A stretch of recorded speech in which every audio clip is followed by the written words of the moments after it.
Okay, today we are going to start with a new chapter, chapter 8, agreements expressly declared as void.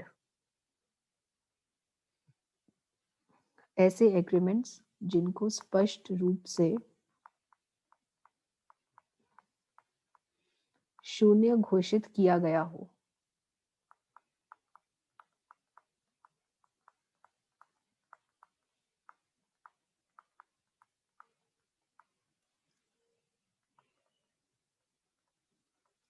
ठीक है जी। सो ऐसे agreements जिनको स्पष्ट रूप से शून्य घोषित किया गया हो, ऐसे एग्रीमेंट्स कौन से हैं? देखिए, वॉइड का मतलब तो अब तक आपको बहुत अच्छे से क्लियर हो गया होगा कि कोई भी वॉइड एग्रीमेंट कौन सा होता है। वॉइड एग्रीमेंट एक ऐसा एग्रीमेंट है जिसको आप एनफोर्स नहीं कर सकते, can not be enforced by law, जिसको आप कोर्ट में नहीं ले जा सकते। एक ऐसा एग्रीमेंट जिसको लॉ भी नहीं बचा सकता।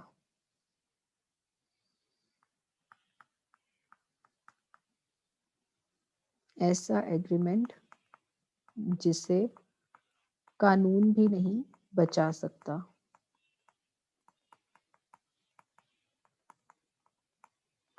क्योंकि उसमें स्टार्टिंग से ही कोई डिफेक्ट है। ऐसे एग्रीमेंट्स के कुछ एग्जाम्पल्स हम कर चुके हैं। जो हमने पिछले 7 चैप्टर्स करे हैं, उसमें हमने कुछ ऐसे चैप्टर्स भी करे हैं जिसमें अगर आप कॉन्ट्रैक्ट करते हो तो वो कॉन्ट्रैक्ट वॉइड हो जाता है। चैट बॉक्स खोलिए और जल्दी से बताइए ऐसे कौन से एग्रीमेंट्स हैं जो कि वॉइड है। हम कर चुके हैं पिछले चैप्टर्स में। कौन से एग्रीमेंट्स वॉइड हैं जो हम कर चुके हैं? Anyone in the chat box? भाई, इंटरैक्टिव सेशन चाहिए मुझे। चैट बॉक्स में रिप्लाई करते रहो।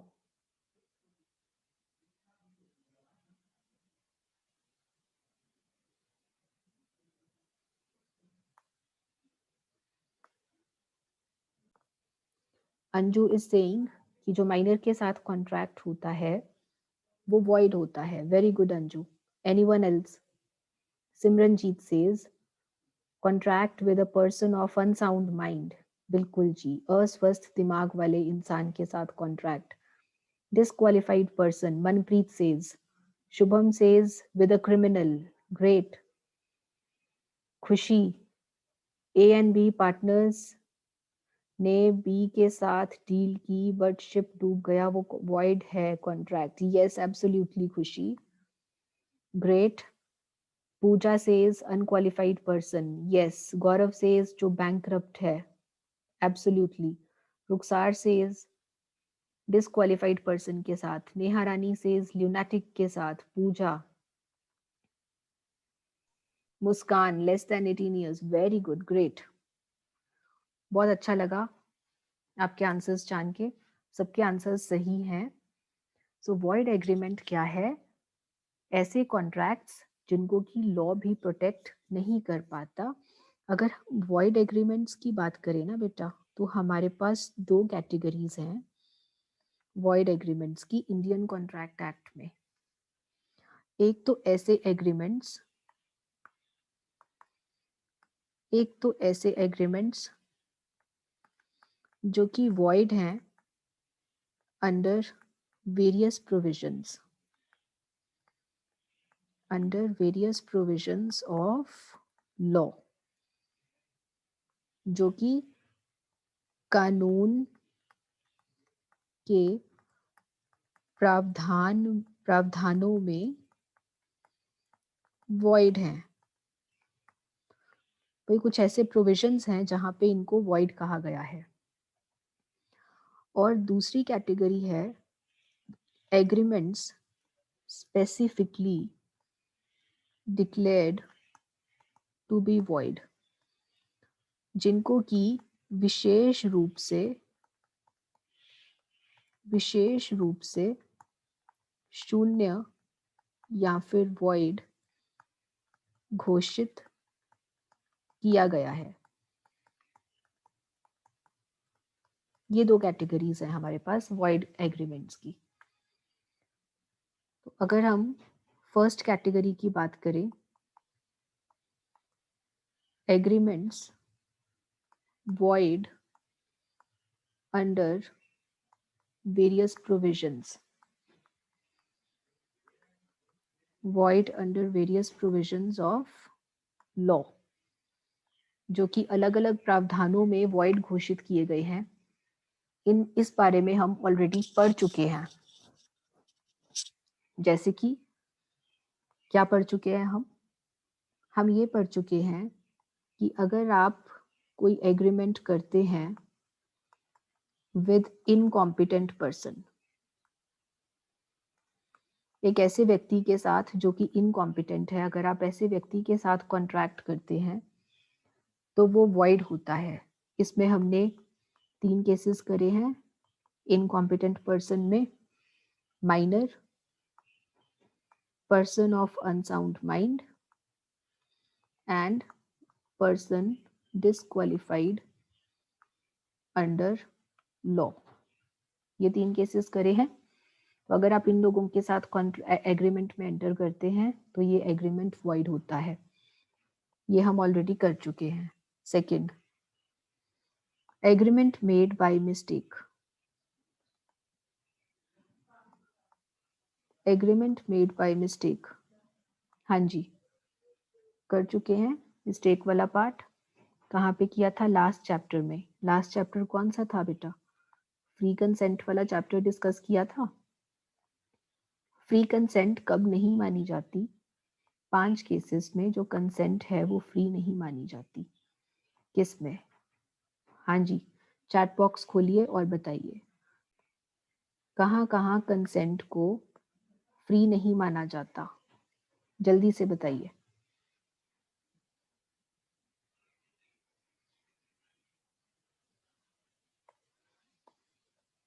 कंसेंट को फ्री कब नहीं माना जाता बेटा?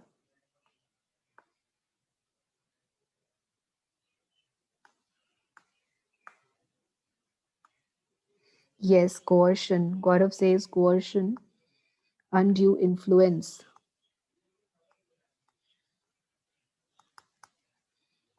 Manpreet says fraud. Khushi says fraud. Pooja says by mistake.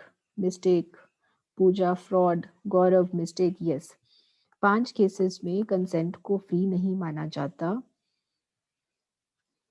और बताइए। Misrepresentation. Yes. First is coercion. Second is undue influence. Third is misrepresentation. Fourth is fraud. And fifth is mistake. ये सब केसेस करे थे हमने। इसमें से हमने ये किया था कि जहां पर agreement coercion, undue influence, misrepresentation या फ्रॉड के द्वारा हासिल किया गया है वहां पर कॉन्ट्रैक्ट वॉइडेबल होता है और मिस्टेक के केस में कॉन्ट्रैक्ट वॉइड होता है। मोटी मोटी बात हमने ये करी थी। जहां पे एग्रीमेंट मिस्टेक द्वारा प्राप्त किया गया है वहां पर एग्रीमेंट हो जाता है वॉइड। ये हम ऑलरेडी कर चुके हैं, है ना जी। थर्ड, हम और क्या कर चुके हैं या करना है हमने?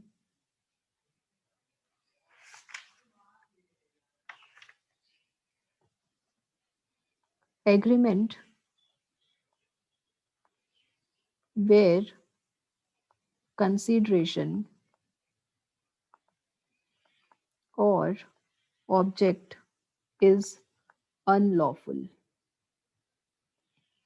ऐसा एग्रीमेंट जहां पे कंसिडरेशन मतलब क्या? बदले में कुछ, या फिर ऐसा एग्रीमेंट जिसका उद्देश्य गैर कानूनी है। एग्जाम्पल देखिए इसमें। ए ने बी को पेमेंट करी ₹1 लाख की, कि बी जाएगा और जाकर सी को किल कर देगा, सी को मार देगा। इस एग्रीमेंट का उद्देश्य क्या है? इस एग्रीमेंट का उद्देश्य है सी को मारना, क्योंकि यहाँ पे जो ऑब्जेक्ट है वो अनलॉफुल है, तो एग्रीमेंट हो जाएगा वॉइड। सो फर्स्ट कैटेगरी हमारी क्या है? एग्रीमेंट्स, ऐसे एग्रीमेंट्स जिनको कि वॉइड घोषित किया गया है under various provisions of the law, और ऐसे एग्रीमेंट्स जिनको कि विशेष रूप से शून्य घोषित किया गया है। फर्स्ट वाला पार्ट तो हम कर चुके हैं ऑलरेडी, इसके तो आपने सिर्फ एग्जाम्पल्स बताने हैं। Now let's come to the second part. Main तो ये है, agreements specifically declared to be void। ऐसे एग्रीमेंट्स जिनको विशेष रूप से शून्य घोषित किया गया है। ठीक है जी, ऐसे एग्रीमेंट्स जिनको विशेष रूप से शून्य घोषित किया गया है, ऐसे आपके 6 केसेस हैं, 6 पार्ट्स हैं। क्या है? Agreements in restraint of marriage, agreements in restraint of trade, agreements in restraint of legal proceedings। घबराइए मत, एक एक समझाऊंगी। agreements involving uncertainty, wagering agreements,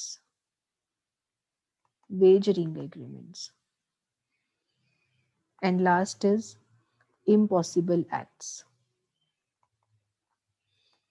ये ऐसे 6 पॉइंट्स हैं, 1 2 3 4 5 एंड 6। ऐसे 6 पॉइंट्स हैं जिनको कि इंडियन कॉन्ट्रैक्ट एक्ट ने विशेष रूप से वॉइड घोषित किया है कि ये कॉन्ट्रैक्ट्स शून्य है। अगर आप इस तरह का कोई भी एग्रीमेंट करते हैं तो वो माननीय नहीं होगा। चलिए जी, आज हम फर्स्ट पार्ट स्टार्ट करते हैं, that is agreements in restraint of marriage. भाई मैरिज का मतलब तो सबको पता है, शादी का बंधन इज मैरिज। अब रिस्ट्रेंट का मतलब क्या है? What do you mean by restraint? Restraint मतलब रोकना। तो इससे आपको क्या समझ में आया कि अगर आप कोई ऐसा समझौता किसी के साथ कर रहे हैं जिसमें आप सामने वाले को या खुद को शादी के लिए रोक रहे हैं, तो ऐसा कोई भी समझौता हो जाएगा वॉइड, शून्य हो जाएगा। सेक्शन कौन सा है यहाँ पर आपका? Section is 26। हाँ जी, तो मैंने आपको क्या बोला? एक ऐसा समझौता, restraint of marriage means stopping a person from getting married। किसी व्यक्ति को शादी करने से रोकना। ये क्या है? Restraint of marriage, that means आप किसी को रोक रहे हैं। या फिर इसमें एक और चीज आती है, limiting a person's right to get married। Limiting मतलब सीमा लगाना, किसी व्यक्ति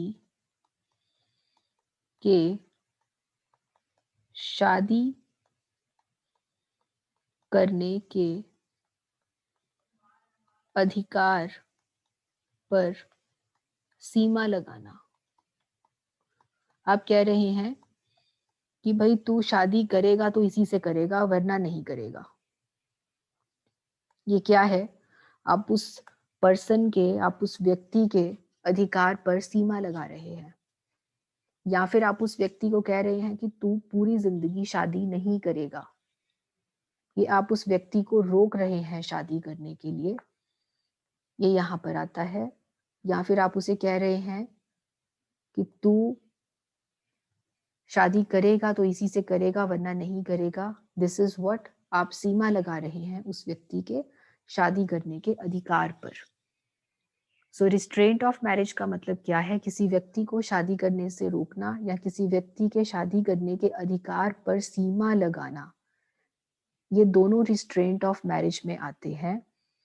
और अगर आप रिस्ट्रेंट ऑफ मैरिज से रिलेटेड किसी भी तरह का कोई समझौता कर रहे हैं, अगर इससे रिलेटेड आप कोई समझौता कर रहे हैं, एग्रीमेंट कर रहे हैं, तो ऐसा एग्रीमेंट हो जाएगा वॉइड, शून्य, व्यर्थ। ठीक है जी।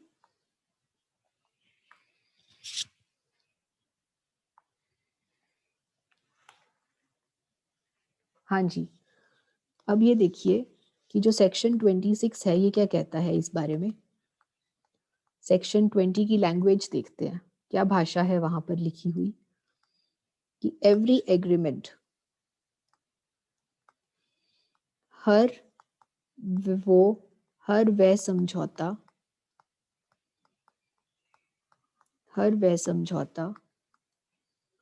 इन रिस्ट्रेंट ऑफ मैरिज,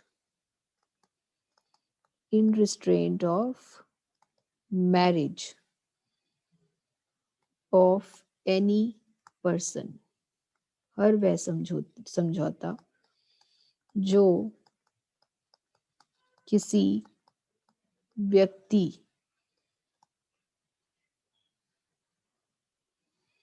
पर शादी करने की रोक लगाता है, रोक या फिर सीमा लगाता है,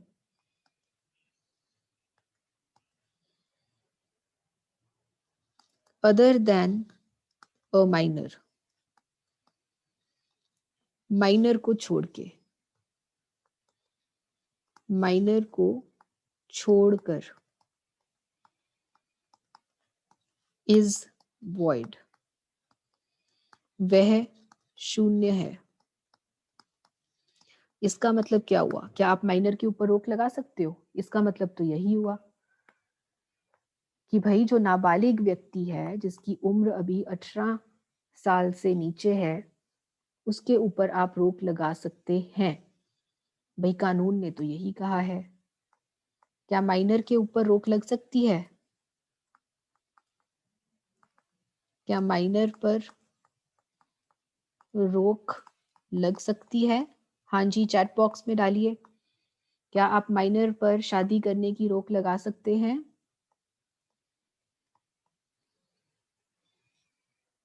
यस, गौरव सेज यस। हाँ जी, लगा सकते हैं। Khushi, Muskan, Anju yes, Mahak yes, all of them are saying yes. Kamaljeet says yes.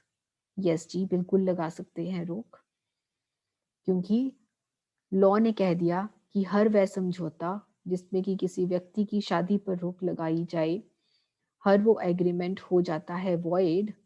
लेकिन आप माइनर के ऊपर रोक लगा सकते हैं, माइनर इसमें नहीं आता। ठीक है जी, ये बात तो हमें क्लियर हो गई। ऐसा क्यों कहा गया है फिर? क्यों कहा गया है भाई इस शादी के ऊपर रोक क्यों नहीं लगा सकते?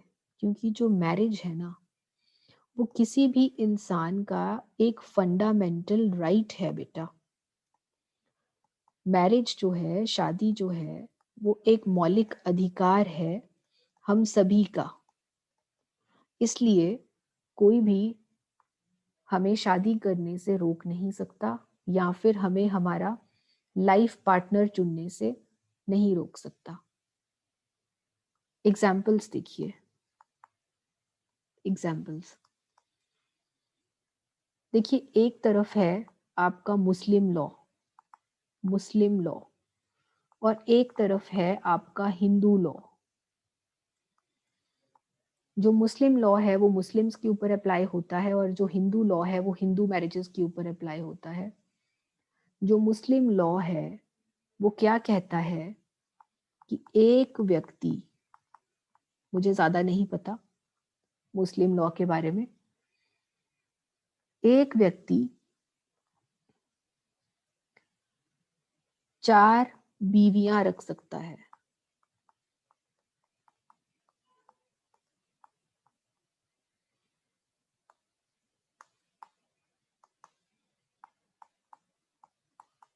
वो 4 बार शादी कर सकता है, वो 4 बीवियां रख सकता है।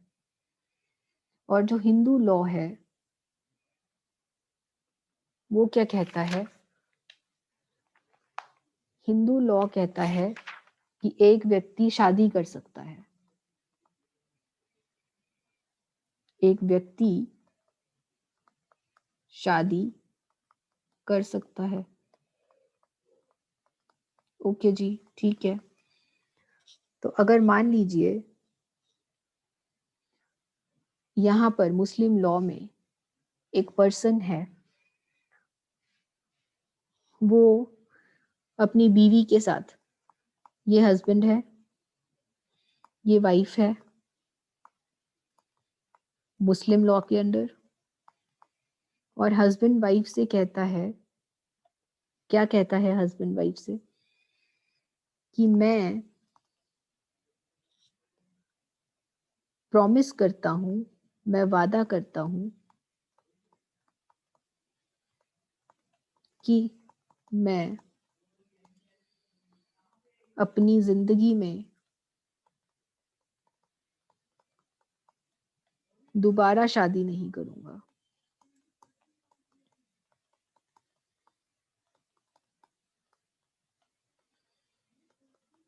हाँ जी, चैट बॉक्स में मुझे जल्दी से बताइए, क्या ऐसा करना, ऐसा एग्रीमेंट जो उसने अपनी वाइफ के साथ किया है, क्या ये वॉइड है या वैलिड है? क्या वैलिड है या वॉइड है? मैं दोबारा शादी नहीं करूंगा। एक मुस्लिम कह रहा है। शुभम सेज वॉइड, खुशी void, Manpreet void, yes this is void. क्योंकि जब मुस्लिम लॉ ने उसको हक दिया है 4 बीवियां रखने का, 4 बार शादी करने का हक दिया है, तो अगर वो अपना हक मार रहा है किसी भी तरीके से, तो ऐसा एग्रीमेंट वॉइड है। ऐसे ही अगर हम हिंदू लॉ की बात करें, एक पर्सन है ए मान लीजिए A is daughter and B is father। बेटी अपने पिता से कहती है कि मैं आपसे वादा करती हूँ कि मैं अपनी जिंदगी में कभी शादी नहीं करूंगी। मैं प्रॉमिस करती हूँ कि मैं शादी नहीं करूंगी। या फिर मैं आपसे प्रॉमिस करती हूँ कि मैं सी से शादी नहीं करूंगी। भाई ए का लिंक होगा सी के साथ, तो ए कहती है कि मैं सी के साथ शादी नहीं करूंगी, या फिर मैं शादी ही नहीं करूंगी। ऐसा एग्रीमेंट हो जाएगा वॉइड, क्योंकि यहाँ पर वो अपने आप को शादी करने से रोक रही है, उसका जो मौलिक अधिकार है उसके ऊपर रोक लग रही है, इसलिए ऐसा एग्रीमेंट हो जाएगा वॉइड। लेकिन चलिए आइए एक और चीज करते हैं। ये रहा अगेन मुस्लिम लॉ और ये रहा हिंदू लॉ। दोबारा से आइए, एक मुस्लिम हस्बैंड अपनी वाइफ से वादा करता है, क्या वादा करता है?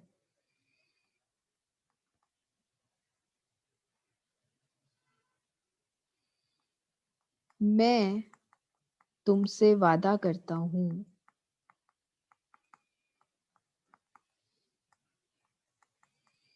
कि अगर मैंने दोबारा शादी की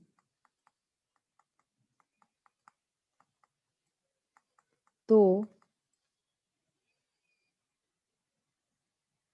मैं तो तुम्हें हक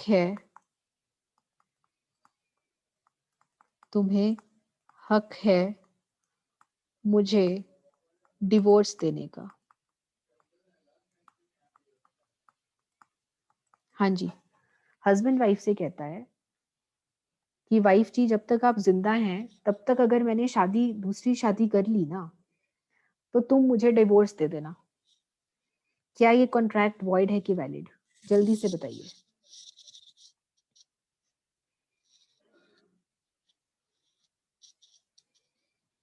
सिमरन, गौरव, शुभम, पूजा, all are saying valid, valid, valid, valid. Yes, of course.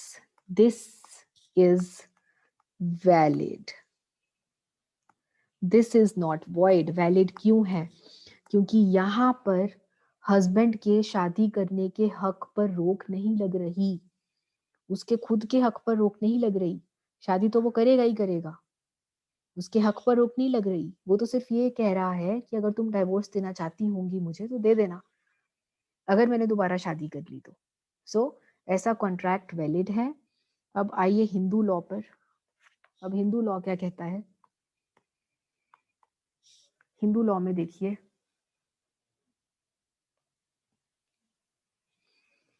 Husband wife को कहता है कि जब तक हम तुम पति पत्नी हैं, जब तक हम तुम पति पत्नी हैं,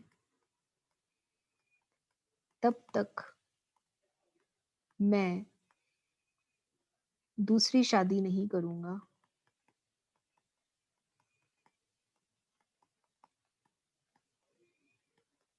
हाँ जी, वॉइड है या वैलिड है? ये एग्रीमेंट वॉइड है या valid? In the chat box. Shivani says void, Simran says valid, Mahak says void.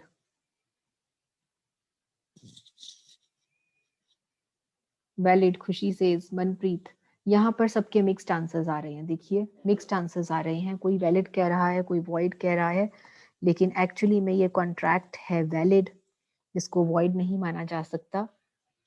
क्योंकि हिंदू लॉ में आप एक ही बार शादी कर सकते हैं।